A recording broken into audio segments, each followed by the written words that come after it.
आप सभी पत्रकार बंधुओं को जिस प्रकार विदित जानकारी है कि 4 मार्च को मेरे ऊपर और धाकड़ टीवी के ऊपर मुकदमा दर्ज किया गया और मुकदमा किन किन धाराओं में हुआ मैं वो भी बता रहा हूँ। वो धारा लगाई गई कि जो अपराध हमने किए भी नहीं है। धारा लगाई गई है 67, जिसमें ये जिक्र किया गया कि आपने इलेक्ट्रॉनिक यंत्रों का दुरुपयोग करके वहां की कुछ प्राइवेसी चीजों की पिक्चर ली है और फिर उनको वायरल किया है। दूसरी धारा लगाई गई है 196, तीसरी धारा लगाई 298। तो ये वो धारा है जिसमें ये जिक्र होता है कि आपने धार्मिक भावना को किसी की ठेस पहुंचाई है, धार्मिक उन्माद फैलाया है। तो हम ये पूछना चाहते हैं कि वहां महाबोधि महाविहार में किसकी धार्मिक भावना आहत हुई है, कौन सा धार्मिक उन्माद फैला है? उल्टा हम लोग हो रहा है। धार्मिक भावना तो हमारी आहत हो रही है, क्योंकि महाबोधि महाविहार पे पंडित पुरोहित वहां पे पिंडदान कर रहे, तो किसकी भावना आहत हो रही है, किसकी संस्कृति आहत हो रही, हमारी हो रही है। तो हम पे झूठा आरोप लगाया गया, ये बेबुनियादी आरोप लगाया गया। और ये आरोप भी किसने लगाया? ये प्रशासन ने लगाया।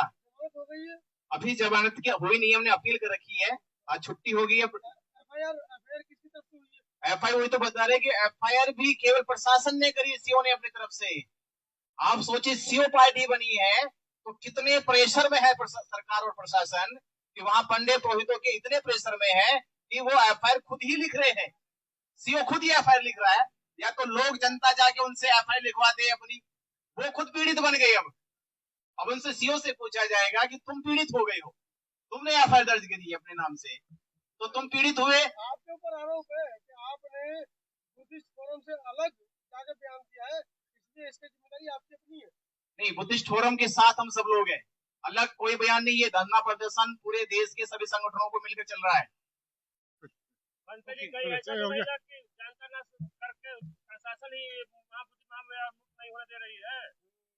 देखिए, इसे पूरा रोड़ा जोटकारी प्रशासन अटका रही है, प्रशासन ही नहीं चाहती है।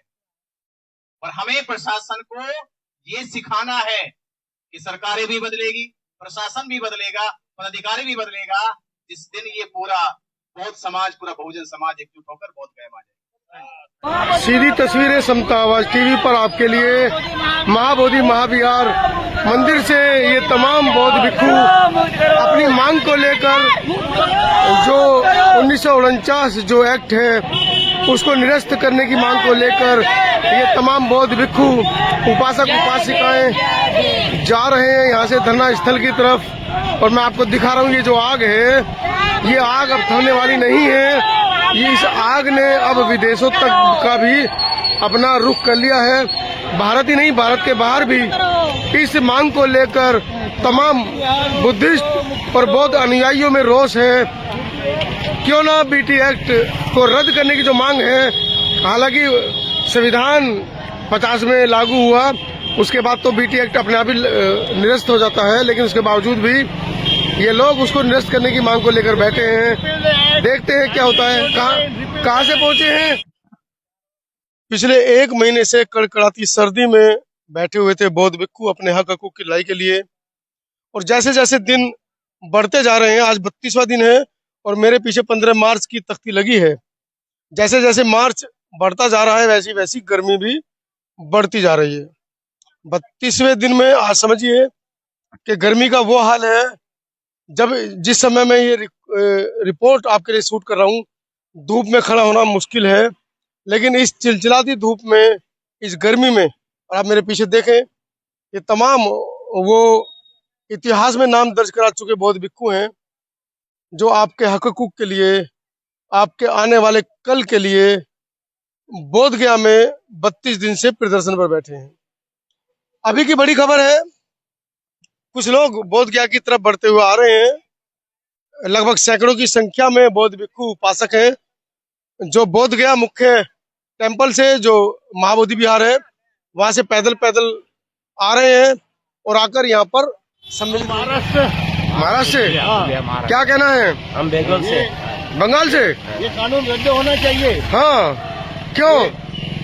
ये विहार बुद्धिस्ट को अरे दो रोटी ब्राह्मण लोग खा लेगा, आपके माध्यम से क्या जाता है? पूजा पाठ बुद्धिस्ट मंग से ही करना चाहिए। अभी वो जमाना गया। हाँ। उस टाइम वो पॉसिबल नहीं था, अभी पॉसिबल है। अभी पॉसिबल है कह रहे हैं। बंगाल एक इंडिया एक सेकुलर कंट्री है, हाँ। ठीक है ना। हर धर्म का अलग अलग तरीका होता है, वो जो तरीका में वो बढ़ेगा, ठीक है ना। बनते जी संघर्ष करो, बनते जी संघर्ष। ब्राह्मणों के लिए ब्राह्मणों का दूसरा मंदिर भी है।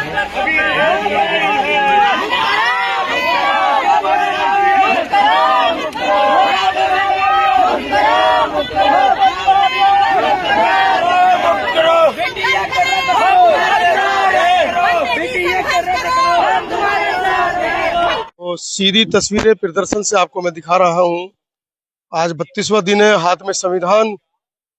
मैं बुद्धि मित्रा वासनिक, महिला सशक्तिकरण संघ, जिला राजनांदगांव, छत्तीसगढ़ से। महिला है, अपने घर पर बैठती आराम से खाना बनाती, बच्चों को खिलाती, पार्टी एंजॉय करती, क्या जरूरत है? जी, चूंकि ये हमारी अस्मिता की लड़ाई है और बौद्ध विरासत को बचाने की लड़ाई है, इसलिए हम यहाँ पर महाबोधि महाविहार मुक्ति के लिए हम आए हैं, जिनमें ब्राह्मणों का कब्जा है, उसको हटाने के लिए हम लोग आए हैं।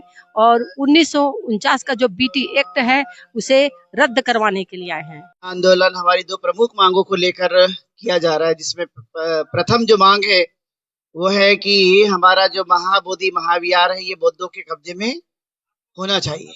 दूसरी मांग है कि जो बीटी एक्ट बनाया गया वो रद्द होना चाहिए। इसके लिए लगातार जगह जगह से उपासक उपासिका और बौद्ध भिक्खु भिक्खुनियां यहाँ पर आ रहे हैं और वो धरने को समर्थन दे रहे हैं।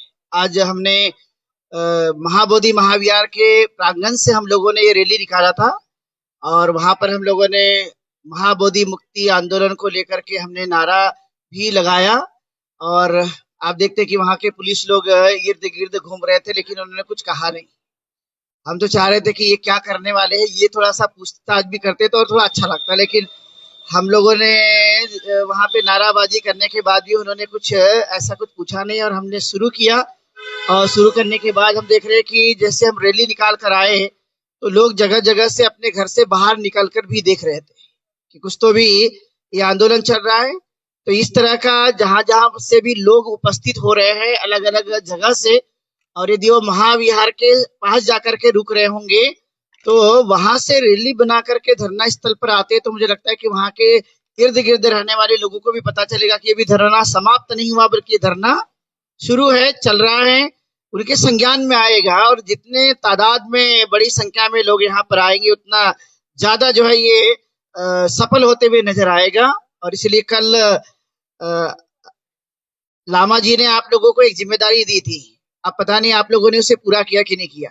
इन्होंने कहा था कि एक व्यक्ति ने सिर्फ 5 लोगों को फोन करके बुलाना है, तो आप लोगों ने फॉलो किया या भूल गए थे?